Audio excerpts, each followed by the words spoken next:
আর বাপ মা গো ওদের খরগোশের বাচ্চা জীবনে প্রথম দেখলাম আমি স্যার, জীবনে আজকেই প্রথম। স্যার যখন গিরিপিক করে বাচ্চা দেবে তখন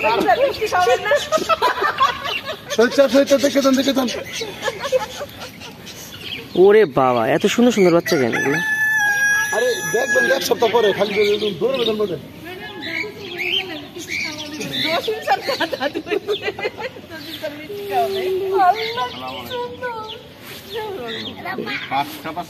কামড় দিব নাকি স্যার? না কামড় দেয় না স্যার, কামড় দেয় না, কামড় দেয় না। এটার 2 দিন পরে বেরোয় যাবে, বেরোয় দৌড়াদৌড়ি করে 2 দিন পরে পরে কি খাবার দাও না কেন? দিছে দিছে খাবার দিছে। হ্যাঁ তোমার বন্ধু আসছে, বন্ধু তোমার মতন। স্যার তাহলে ও বাচ্চা দিল, ও কি ও বাচ্চা দিল তাহলে?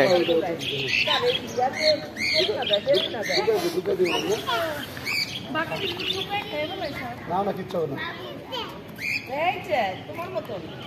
কিন্তু গরম বাচ্চা বাইরে রাখতে পারতাম না, শীত ভিতরে থাকবে আমাদের। এটা বাবা না?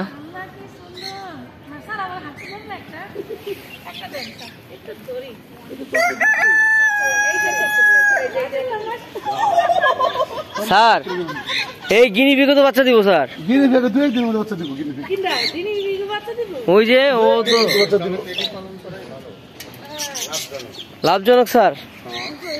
আরে লাভের কথা বাদ দেন, কত সুন্দর লাগে দেখছেন এগুলা। আসেন আসেন বেগম ম্যাডাম, নানি আচ্ছা আচ্ছা এত দৌড়াদৌড়ি করে, ছোটাছুটি করে। আরে আমার বলা পাইনি তো, ছোট ছোট আমি নানি এই টাউটমি করিস কে? টাউটমি কে তো? সেই সকালে 2 বছর আগে হইতে পারতো। ফাস্ট হইছে। স্যার ওরা খায় কি স্যার? খাবো কি স্যার? ওরা শুধু দুধ খায় এখন, অন্য কিছু খায় না। এই কালোটা সবচেয়ে বেশি সুন্দর, পুরোটা কালো হলে আরো বেশি সুন্দর। হ্যাঁ সুন্দর না ম্যাডাম, কালোটা খুব ভালো লাগছে। কার মতো হইছে, এর চরিত্র খারাপ হয়ে গেল নাকি? না বিভিন্ন কালারের হয়, মানে 2 কালারের, তো ওই জন্য মিশ্রণ কালার হয়। বাচ্চা দিছে রোদের উপরে রাখেন স্যার রোদ আসবে, একটু পর অনেক রোদ আসবে। ওই ওরা খাঁচার ভিতরে থাকবে এখন আমাদের। দিলে পরে থাকবে না এদিকে। না এক বছর আইনা দিয়ে গেছে। এখনো বাইরে আসার সময় নেই। স্যার বাচ্চাটা কোন জায়গায় দিছে স্যার?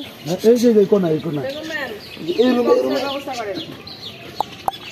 বক্স দিবেন বলছেন না আপনি? এখন যে বক্স নিয়ে আসেন, বক্স নিয়ে আসেন, লাভ দিব। আপনার এই স্ট্যান্ড পাঠাইতে হবে।